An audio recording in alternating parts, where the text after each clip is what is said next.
과거 편의점은 고객의 편의에 초점을 맞춘 24시간 소매점이었는데요. 하지만 최근 소비 트렌드를 빠르게 반영하며 새로운 상품들을 선보이고 있습니다. 새로운 소비 트렌드에 맞춰 빠르게 진화하고 있는 편의점에 대해 진영호 상품본부장과 이야기 나눠봅니다. 전에는요, 이 편의점은 담배 사러 가거나 한밤중에도 문을 열기 때문에 술이나 음료수 또는 컵라면 등을 사러 가는 곳이었습니다. 그런데 요즘 과일부터 아예 한 끼 식사도 할 수 있고 특히 또 뭔가를 모으기 위한 한정판 제품을 사러 가는 곳이 되기도 합니다. 무엇보다 빠르게 변하는 소비 성향을 파악하고 반영하는 것이 중요하다고 하는데요. 관련해서 이야기 나누기 위해 BGF 리테일의 진영호 상품본부장 모셨습니다. 어서 오십시오. 네, 안녕하십니까. 반갑습니다. 이게 요즘은 코로나 사태를 겪으면서 찾으시는 고객분들도 그렇고 좀 인식이 많이 변화했다 이런 이야기도 들리는데 실제로 내부에서 보시기에도 이런 고객층이라든가 이런 것들이 좀 변화가 큽니까? 어떻습니까? 과거에는 담배를 사시고 음료를 사시고 간단한 간편식을 사셔가지고 예. 빨리 나가시는 그런 장소였는데요. 네네. 요즘은 신상품이 있고요. 재미있는 콜라보 상품들이 있어가지고 항상 재미와 즐거움이 가득한 그런 장소가 되었습니다. 네. 그리고 코로나를 거치면서 국민들한테 안정적으로 진단키트를 공급하는 데 큰 공적 역할을 수행했다고 봅니다. 그리고 밤에 네. 아플 때 약국이 문 닫혀 있지 않습니까? 그렇죠, 그렇죠. 그때 이제 상비약이라든지 의약품을 판매하고 있습니다. 네네. 그래서 어렵고 힘들고 아쉬울 때 항상 옆에 있는 좋은 친구 같은 그런 존재라고 생각을 합니다. 편의점의 주 연령층 고객도 달라졌을 것 같아요. 다양해졌고요. 어떻게 과거와 비교할 수 있을까요? 뭐 예를 들어서 한국에 지금 편의점이 5만 개 정도 있다라고 가정을 했을 때 하루에 방문하시는 고객의 수가 한 1,200만 명 정도 됩니다. 1,200만 명이요? 예, 그렇습니다. 그 1,200만 명의 고객을 연령대별로 구분하기에는 좀 쉽지 않은 일입니다만 예. 그럼에도 불구하고 어릴 적부터 편의점을 경험하신 20대에서 40대 고객이 저희들의 주력 계층입니다. 그리고 현재는 그 50대도 네네. 점점점 그 영역이 확대되고 있는 추세이고요. 특히 10대들한테는 네네. 주력 쇼핑 채널이기도 합니다. 뭐 예를 들어 초등학생들한테는 문방구 대신 가는 놀이터가 되기도 하고 있고요. 예, 그렇습니다. 많이 찾고 잘 팔리고 뭐 잘 팔릴 법한 이런 물건들을 갖다 놔야지 파는 분들도 그렇게 손해를 보지 않고 그렇게 할 텐데 어떤 물건을 갖다 놓을 것인가 이런 거 기획할 때 가장 중요하게 보시는 게 뭐죠? 물론 매출은 네. 그 카테고리별 인기 상품들이 차지를 하고 있습니다. 그렇지만 고객님 입장에서 점포를 선택할 때는 그 점포에서 판매하고 있는 차별화 상품이 점포 선택의 핵심적인 역할을 하게 됩니다. 뭐 예를 들면 그 콜라보 상품인데요. 이 콜라보 상품은 고객이 생각했던 것 이상으로 다른 업종과 다른 브랜드와 콜라보했던 그런 상품들이 될 수 있고요. 또 다르게는 아주 맛있는 다양한 수제 맥주들, 그리고 질 좋은 간편식품들, 그리고 믿을 수 있는 품질의 아주 저렴한 그 상품으로 구성된 PB 상품들이 대표적인 사례가 될 것 같습니다. 그런데 가끔 이렇게 편의점 기사를 보다 보면 금자판기다, 뭐 자동차를 판다. 근데 이게 실제로 팔려고 파는 겁니까? 아니면 뭐 다른 이유가 있는 겁니까? 예, 분명히 마케팅적인 요소는 있습니다.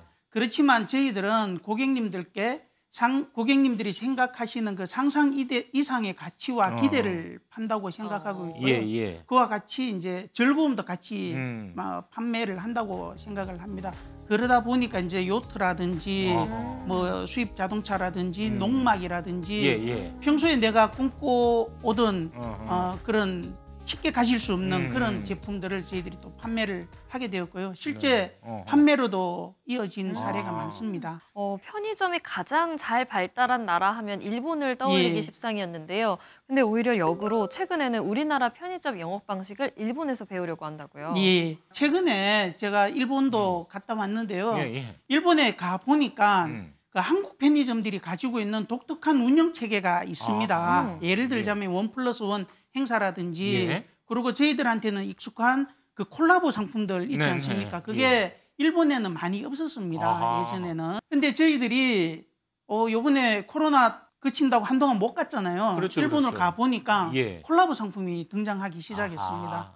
또 그리고 매장 한 켠에는 한국 정용 조언이 생기기 시작을 했고요. 한국 제품 전용. 예, 그렇습니다. 편의점의 종주국이라 생각했던 일본에서 한국의 유통 편의점의 요소를 반영한다라는 것은 예. 상당히 의미 있는 일이라고 생각을 하고 있습니다. 약과 같이 옛날 예. 전통 상품인데 새롭게 좀 재해석해서 예. 내놓는 디저트류 예. 또는 뭐 대학교 이름을 갖다 붙인 빵 예. 뭐 이런 것들이 아주 큰 인기를 끌고 희귀템이라고 해서 예. 뭐 이거 오픈런까지 발생하는 그런 경우도 예, 종종 그렇습니다. 있는데 이게 예. 의도하는 기획입니까? 아니면 우연치 않게 행운처럼 성공이 다가온 겁니까? 저희들이 고객님들이 생각하는 상상 이상의 가치와 기대를 담기 위해서 많은 노력을 하고 있고요. 그 예. 결과물이라고 보시면 될 것 같습니다. 상투적인 그런 고객님이 예상할 수 있는 그런 스토리를 가진 상품을 내놨을 때는 예. 지지를 받을 수가 아하. 없습니다.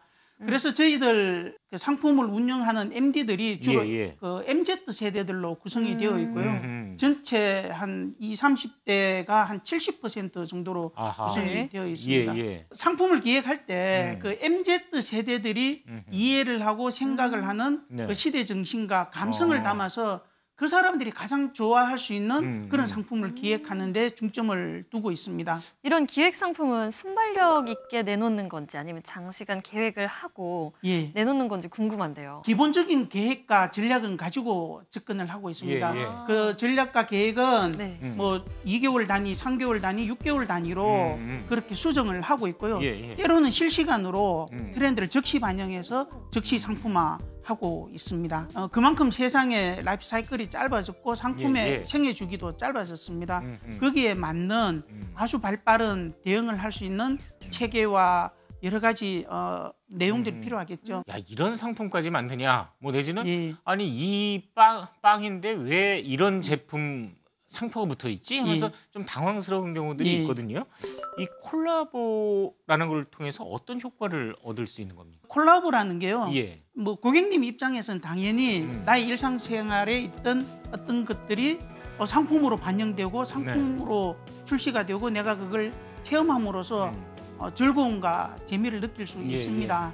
그리고 그 사업자 관점에서는 전국 점포에 일시적으로 아하. 전개가 됨으로써 예. 아주 효과적인 마케팅 매개체가 되기도 하죠. 그러면 궁금한 게 이 콜라보를 할 때 예. 뭐 예를 들어서 볼펜을 만드는 업체인데 이게 예. 볼펜 브랜드를 단 빵을 개발했다 예. 하면 편의점에서 우리 브랜드를 홍보를 해줬으니 편의점에서 좀 수수료를 가져가세요 하는 예. 체제인지 예. 아니면 수수료를 주고 우린 예. 빵을 팔아서 남기겠습니다 예. 이런 건지 어떤 겁니까? 두 가지 경우가 다 있습니다. 예, 그는 예. 브랜드와 그 사업자의 속성에 따라서 다른데요. 예. 콜라보 자체의 목적이 재미를 드리기 위한 거기 때문에 예. 과도한 수수료라든지 아하. 로얄티는 거래되지 않습니다. 예.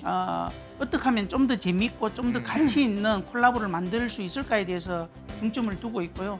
다만 콜라보 제품의 주 소비 계층이 MZ 세대들입니다. 예. 이 MZ 세대들한테 판매하는 제품에 대해서 과도한 로열티를 요구한다든지 상품 본연의 가치 이상의 어떤 수수료를 요구하는 경우는 저희들이 아주 좀 신중하게 접근을 하고 있습니다. 물가 상승으로 가계 부담이 크다 보니까 가성비 제품을 찾는 사람들이 많을 것 같아요. 그렇게 되면 이제 편의점도 경쟁이 치열할 것 같은데요. 어떤가요? 편의점이 과거에는 좀 비싸다는 인식도 있었습니다. 그렇지만 요즘 편의점 가보시면 1+1 행사라든지 아하. 2+1 행사가 많고요. 예. 맥주 4캔에 10,000원은 편의점부터 시작이 되었고요. 이제 모든 유통 채널을 통틀어서 네. 맥주의 주 구매 채널이 되었습니다. 그런 경우가 이제 생필품 쪽으로도 확대되어 서서히 가고 넓어지고 있고요. 있다. 예. 그리고 이제 다양한 그 행사에다가 카드사 프로모션이라든지 페이 프로모션이 같이 병행되다 보니까 고객님의 입장에서는 오히려 더 저렴하다라고 생각하실 수도 있고요. 시간 비용과 거리 비용을 감안한다면 오히려 더 편의점이 저렴하게 느끼실 겁니다. 또 요즘 점심값이 10,000원을 훌쩍 예. 넘기다 보니까요. 편의점 도시락으로 끼니 때우시는 분들이 많습니다. 예. 소비자의 니즈를 반영해서 이 편의점 도시락도 점점 다양해지는 그런 예. 느낌입니다. 어떤가요? 도시락이 포함되어 있는 제품군을 간편 식품이라고 하는데요. 네. 그 간편식의 영역이 점점점 넓어지고 있습니다. 그리고 상품의 종류도 증가되고 있습니다. 예, 예를 예. 들어서 비빔밥도 팔고요. 네. 국밥도 팔고요. 요즘 선호하시는 샐러드도 판매를 하고 있고요. 유부초밥도 판매하고 있습니다. 가면 갈수록 상품의 영역이 점점 넓어지고 있는 추세입니다. 이걸 개발을 할 때 예. 이게 양이냐, 예. 질이냐, 예. 아니면 더 싸게 만들 예. 것이냐, 뭐 이런 것도 있고, 예. 아니면 아예 뭐 요즘 유명인 이름을 예. 건 도시락들도 많더라고요. 예. 그냥 일단은 유명인부터 잡는 것이 더 중요하냐, 어떻습니까? 간편식을 주로 소비하는 계층은 MZ 세대와 예. 그리고 시간이 많지 않으신 그런 분들이라고 생각을 하고 있습니다. 예. MZ 세대들이라고 하면 특히 그 성장기에 있는 청소년들인데요. 저희들이 간편식 운영할 때 첫 번째 의사결정 기준은 네. 품질입니다. 예, 품질, 그 다음에 위생, 맛, 예. 네, 네. 그 다음에 가격이라고 생각을 하고 있고요. 이 상품의 속성을 봤을 때 네. 마케팅이 우선이 아니라 상품 본연의 가치에 집중을 해야 된다고 생각을 하고 있고 예. 그렇게 하는 게 유통의 어떤 사회적 책임이 아닌가라고 생각을 하고 있습니다. 편의점 숫자가 상당히 많이 늘었는데 예. 이제 어느 정도 좀 정체, 포화가 된 거 아닌가, 예. 내지는 조금씩 이제 더 줄어드는, 왜냐하면 예. 돈을 못 벌면 줄어들 수밖에 예. 없으니까요. 그 부분에 대해서는 어떻게 생각하십니까? 편의점 점포 포화에 대해서는 예. 과거부터 이제 정책에 진입하는 게 아닌가라는 전망을 했었습니다. 예. 10년 전, 5년 전도 그렇고 현재도 그렇습니다. 그렇지만 지금 상품의 영역이 더 넓어지고 있고요. 점포도 대형화되고 있습니다. 예. 그리고 이 운영비라는 거는 물가라는 그 시적 관점에서 봤을 때 전체가 다 동반 상승을 하기 때문에 그만큼 또 매출도 증가한다라고 보고 있습니다. 예. 그래서 앞으로는 매출도 좀 더 증가하게 될 거고 그에 따른 운영 효율도 좋아질 걸로 생각을 하고 있습니다. 다만 네. 이 상권이라든지 운영 능력에 따라서 점포별 편차는 분명히 존재한다라고 그렇게 보고 있습니다. 마지막으로 전하고 싶은 말씀이 있으시다면요? 예. 요즘 국민들의 수준이 아주 높아졌습니다. 그리고 MZ 세대일수록 네. 환경을 생각하고 네. 그러다 보니까 저희들이 좀 더 친환경적인 그런 상품을 만들려고 노력하고 있습니다. 네. 아울러 소외된 이웃을 생각하는 그런 또 마음도 더 강합니다. 그러다 보니까 저희들도 최대한 기회가 있을 때 네네. 그런 캠페인에 참여를 하려고 하고 있고요.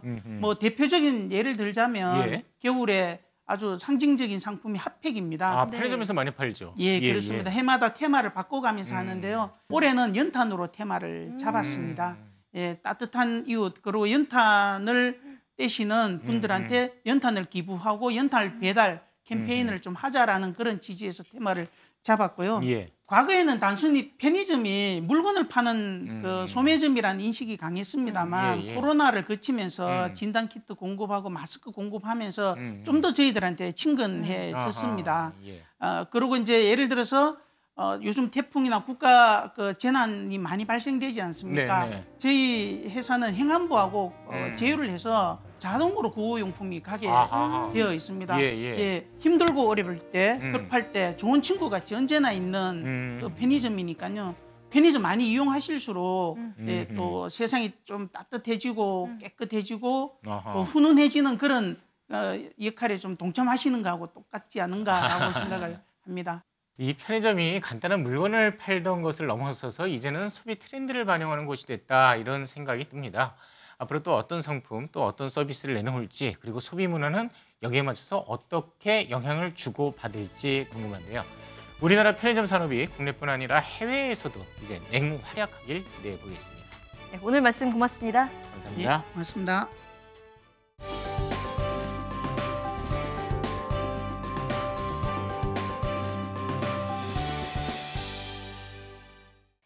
전세 사기 적발 건수가 1,500건이 넘게 적발되면서 작년 8월에 비해 14배 이상 늘어났습니다. 전세 사기 범죄에 대한 사회적 경각심이 높아지는 상황에서 정부가 전세 사기를 예방하고 피해자를 지원하기 위해 나섰습니다. 먼저 국토교통부가 운영하는 안심 전세 앱이 업데이트되면서 전세 계약에 필요한 정보를 더 많이 확인할 수 있게 됐습니다. 기존에는 수도권 168만 호의 시세 정보만 제공했는데요. 이제는 전국의 아파트부터 빌라와 오피스텔까지 1252만 호의 시세 정보를 확인할 수 있습니다. 그동안 임대인의 정보는 임대인이 보여주지 않으면 확인할 수 없었는데요. 이제는 임대인의 동의를 얻으면 임차인의 휴대폰으로 임대인의 전세 보증 사고 이력과 국세와 지방세 체납 여부 등 다양한 정보를 조회할 수 있습니다. 또 공인중개사의 현재 정보뿐만 아니라 개업과 폐업 등 다양한 이력 정보를 제공하면서 안전한 공인중개사를 선별할 수 있게 됐습니다. 마지막으로 전세 계약을 하기 전부터 계약을 마치고 나서 확인해야 할 체크리스트가 상세해졌고요. 1:1 무료 법률 상담도 제공하고 있습니다. 이뿐만 아니라 더 다양한 기능이 많으니까요. 안심 전세 앱을 설치해서 확인해 보시기 바랍니다. 만약 전세 사기를 당했다면 어떻게 해야 할까요? 지난 6월부터 정부가 전세 사기 특별법으로 전세 사기 피해자 지원에 나서고 있습니다. 전세 사기 특별법상 피해 지원을 받으려면 신청 요건을 미리 확인해야 하는데요. 주택의 인도와 전입신고를 마치고 확정 일자를 갖췄거나 임대차 보증금이 3억 원 이하인 경우를 포함해서 총 4가지 요건이 필요합니다. 요건을 모두 충족한 임차인이라면 경공매 절차 지원과 신용회복 지원 등 특별법에 정해진 모든 지원을 받을 수 있는데요. 일부 요건만 충족하더라도 금융지원과 긴급복지지원, 조세채권환분 지원을 받을 수 있습니다. 전세 사기 피해 지원 신청은 임차인의 거주지 관할 시청이나 도청에 방문하면 되는데요. 더 자세한 사항은 전세피해지원센터, 전국 통합콜센터 또는 안심전세포털 홈페이지를 참고하시기 바랍니다. 지금까지 생활플러스였습니다.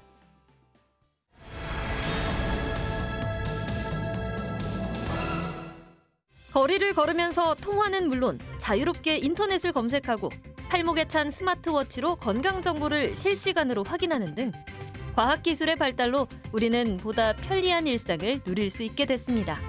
세계 각국의 기술 패권 경쟁이 치열한 가운데 더 나은 기술을 개발하고 선점하기 위해서는 과학기술 문화 확산이 중요한데요. 조윤래 한국과학창의재단 이사장과 함께 과학기술 문화 확산과 인재 양성 방향에 대해 이야기 나눠봅니다. 얼마 전에 상온초 전도체를 한국 기술로 개발했다 해서 시끌시끌했습니다. 실제로 개발에 성공했는지 여부는 아직 미지수인데, 근데 전 그걸 보면서 야, 세상에 없던 기술을 한국이 개발했었을 때 어떤 효과를 누릴 수 있는지 이걸 상상한 글들이 참 많았거든요. 이야기도 많았고. 그러면서 그걸 보면서 이 불확실한 미래, 과학기술이 유일하게 기대할 수 있는 든든한 언덕이구나라는 생각을 해봤습니다. 네, 맞습니다. 우리나라가 세계를 선도할 과학기술을 개발하기 위해서는 이 국민들에게 과학 문화를 확산하는 것은 물론이고 인재를 육성하는 것이 정말 중요할 텐데요. 조윤래 한국과학창의재단 이사장 모시고 자세한 이야기 나눠보겠습니다. 어서 오세요. 어서 오십시오. 네, 반갑습니다. 네, 반갑습니다. 한국과학창의재단 먼저 소개 좀 부탁드릴 수 있을까요? 네. 한국과학창의재단은 1967년도에 생겼으니까 역사가 꽤 오래됐죠. 50년 가까이 됐네요. 네, 그렇습니다. 과학기술정보통신부 산하기관으로서 이제 과학기술 대중화, 또 과학문화 확산, 또 과학 영재 육성 사업도 하고 있고요. 또 한편으로는 이제 저희들 교육부 관련 사업도 정책 사업도 많이 수행을 하고 있습니다. 예를 들면은 이제 초중등 학생들에 대한 수학 과학 정보 교육에 대해서도 하고 있고, 융합 교육도 저희들이 담당을 하고 있고, 그리고 이제 뭐 국제 과학 올림피아드에 출전하는 것도 지원하는 것도 저희들이 담당을 하고 있습니다. 이 사장님께서는 평소에 이 초중고 과학과 수학, 정보 교육이 미래 과학 문화의 토대다 이렇게 강조를 하셨습니다. 그러니까 과학 문화에 대해서 매우 중점적으로 특별하게 생각하고 계시는 것 같은데 그 배경이나 의미가 있는지 궁금한데요. 우리가 좀 길게 기나목으로 봤을 때 초중고등학교 학생들의 과학기술 소양을 키워주는 게 전체적인 과학 문화를 향상시킬 수 있는 지름길이라는 측면에서 중요하고요. 그다음에 이제 과학 문화가 왜 중요하냐? 우선 한 2가지만 말씀을 드리면은, 첫 번째는 이제 과학을 좀 쉽고 좀 편하게 접근함으로 인해서 좀 과학기술 친화적인 좀 사회 환경이 조성이 되면은, 그리고 요즘에 이제 최근에 정부의 국가연구개발 사업 투자도 규모가 이제 커지지 않았습니까? 그런 데 대한 국민들의 이해나 또 지지를 또 쉽게 받을 수 있는 측면이 있고요. 또 하나는 이제 국민들이 요즘 일어난 대부분의 문제들이 과학기술과 연관된 그런 사회적 문제가 많은데, 그런 문제를 좀 풀어나가려고 그러면은 기본적인 과학적 사실에 대한 걸 토대로 해서 합리적인 논의를 통해서 문제 해결을 찾아갈 수 있다 그러면은 국가 전체적인 문제 해결 역량이 커질 수 있기 때문에 그런 면에서 과학 문화가 중요하지 않나 이렇게 생각하고. 이 과학 문화 확산은 재단의 대표 사업이기도 하죠. 재단의 역할도 그만큼 과학 문화를 위해서 중요할 것 같은데 재단에서 하고 있는 노력들을 좀 들어볼 수 있을까요? 과학 문화 사업은 말씀처럼 재단의 대표 사업이고요. 저희들이 뭐 가장 큰 사업은 대한민국 과학 축제, 뭐 그리고 또 여러 가지 뭐 전시도 하고, 뭐 교육도 하고 그렇게 하고 있습니다만은 대한민국 과학 축제 같은 경우는 올해는 24번째 시행을 하고 있고요. 금년 같은 경우는 대전에서 대도 연구개발 특구 올해가 50주년입니다. 그래서 연계해서 민간과 공공 또 중앙정부와 지방정부가 공동 기획을 해서 대전 엑스포 공원에서 좀 크게 개최해서 아마 과학축제 역사상 가장 많은 인원이 참여하지 않았나 그렇게 생각할 정도로 성황리에 잘 개최가 됐었습니다. 학생들이 일단 공부 잘하면 의대 가야 된다 이렇게 생각을 하고 있고 예전보다는 과학기술에 대한 관심도가 조금씩 줄어드는 거 아닌가 이런 걱정도 사실은 좀 하고 있거든요. 현장에서 보시기엔 어떻습니까? 우리나라 학생들이 뭐 과학, 수학 이런 부분에 대한 능력은 뭐 국제과학올림피아드 가더라도 상당히 상위권에 다들 입상을 하기 때문에 능력 자체는 뛰어난데 호기심 부분은 말씀처럼 조금씩 떨어지고 있는 게 수치로 좀 보이고 있는데 반면에 또 최근에 보면은 과학과 수학에 관한 책들이 많이 출간이 되고 있거든요. 그런 면에서 또 유튜브에도 그렇고요. 오히려 이제 젊은이들 사이에서 과학과 수학이 어렵긴 하지만은 어떤 한편으로는 호기심도 조금씩 다시 생기는 부분도 있고 최근에 이제 코로나19 팬데믹도 그랬고 또 누리호 발사 뭐 또 나누리호 달 탐사선도 발사가 됐고 최근에 후쿠시마 원전 또 저기 처리수 그것과 관련해서 여러 가지 이제 과학기술에 대한 국민적 관심은 커졌다. 이렇게 볼 수도 있습니다. 그럼 결국은 그렇게 관심을 불러일으키기 위해서는 새로운 이야기, 뭐 좀 쉽게 이해시킬 수 있는 많은 어떤 컨텐츠 이런 것들을 갖추고 있어야 되는데 과학창의재단 쪽에서 그런 플랫폼 내지는 컨텐츠를 많이 보유하고 있다라는 이야기를 들었어요. 어떻습니까? 그 재단의 크기에 비해서는 그 포탈이 한 20개가 넘습니다. 그래서 대표적인 포탈이 이제 사이언스홀이라 그래가지고 1999년도부터 운영을 하고 있는데 연간 한 600만 명 이상이 방문하는 과학 관련 여러 가지 이제 뭐 웹 드라마를 포함해서 영상 콘텐츠도 많이 있고 또 과학기술 관련 지식을 뭐 초중고등학교 학생들 수업하다가도 필요하면은 사이언스홀에 접속을 해서 찾아볼 정도로 많이 되고 있고요. 사이언스 프렌즈라는 우리 재단 유튜브 채널이 있습니다. 구독자가 한 42,000명이니까 공공기관 유튜브 치고는 꽤 구독자가 많지 않나 생각이 되고요. 24,000개 이상의 이제 과학 문화 관련 컨텐츠가 있어서 필요하면 오시면은 아주 유용한 컨텐츠를 찾을 수 있고 또 그 외에도 대표적으로 제가 하나 좀 소개시켜드리고 싶은 거는 디지털 요즘 소양을 키우는 게 요즘 핫하기 때문에 저희들이 온라인 코딩 파티하고 소프트웨어 교육 페스티벌 이 두 가지 큰 행사가 있는데요. 온라인 코딩 파티 같은 경우는 코딩 언어를 하는 그런 기업들뿐만 아니라 해외 뭐 코드다 노알지라든지 영국의 마이크로비트 교육재단에서도 참여를 해가지고 그 코딩 자기들 언어를 다 선보입니다. 선보이면은 누구나 다 자유스럽게 접속을 해서 코딩 클래스라고 할 수 있겠죠. 거기 참여할 수 있는데 지난해 같은 경우는 이제 저희들이 코딩 시즌 1, 2 해가지고 봄에 한 번 하고 가을에 한 번 하는데 한 240만 명이 참여를 했었으니까 거의 접속을 해서 240만 명 접속을 해서 그 프로그램을 본인이 한번 이수를 하는 거죠. 얼마 전에 큰 행사 하나 하셨다고 들었어요. 지금 제 과학창의재단이 주관을 해서 글로벌 사이언스 미디어 센터 국제 포럼을 개최했다라고 여기 질문지에 적혀 있는데 이게 어떤 행사였습니까? SMC 국제 포럼을 지난 7월 달에 개최를 했는데요. 사실 아시다시피 이제 이게 배경은 디지털 가속화로 인해서 뭐 거짓 뉴스나 또는 사실에 기반하지 않는 그런 좀 정보가 좀 범람을 하고 있고 과학기술 분야에도 마찬가지거든요. 그래서 그런 부분들이 많이 있어서 자칫 뭐 대중들이 좀 오해할 수 있는 부분이 있는데 네. 그런 주류 과학자들의 정확하고 균형 잡힌 의견을 전달해 줘야 되겠다. 정리를 해서 2002년도에 영국에서 그게 처음 시작을 했고 지금은 뭐 독일, 오스트리아, 스페인, 뭐 호주, 뉴질랜드, 대만, 일본까지 이렇게 그 SMC를 운영을 하고 있고요. 네네. 그래서 이번에 7월 달에 했던 거는 그 SMC 운영하던 기관 관계자들을 서울로 좀 불러서 실제 그 각 나라에서 운영하고 있는 뭐 현황이나 또 설립하게 된 배경을 같이 의견을 나누는 그런 기회로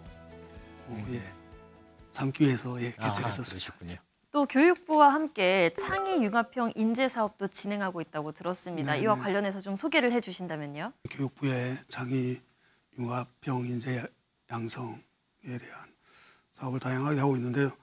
이제 2015년도에 이어서 2022년도에 이제 교육과정 개정에도 저희들이 참여를 해서 수학과학 정보 교육과정 개발 주관기관으로 역할도 했었고요. 네. 그래서 기본적으로는 하여튼 교육부라는 데가 전체 초중고등 학생들에 대한 보편적인 그 미래 민주사회 시민으로서 필요한 교육을 한다 그러면은 저희들은 그 중에서 수학과 과학과 정보 특히 국가의 미래 경쟁력과 관련된 그 교과 부분을 저희 재단이 책임지고 교육과정 개발도 하고 여러 가지 이제 교수 학습 자료도 개발하고 여러 가지 프로그램으로 지원을 해주고 있는 거죠. 네. 뭐 디지털과 관련해서 어떻게 대응을 할 것인가 이런 부분에 있어서는 교과과정 수업으로는 조금 미진한 것이 아닌가 그런 생각도 하거든요.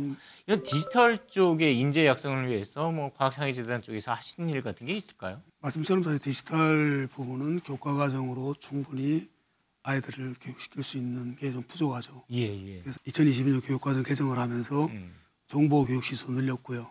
특히 저희들이 재단은 지난해 겨울방학 때부터 디지털 색사 캠프라고 혹시 들어보셨는지 모르겠는데 초중고등학교 학생을 갖고 있는 학부모들 사이에서는 굉장히 관심들이 큽니다. 그래서 저희들이 지난 겨울방학 때 한 19만 명의 학생들을 한 90개 캠프를 운영을 하면서 교육을 시켰고요.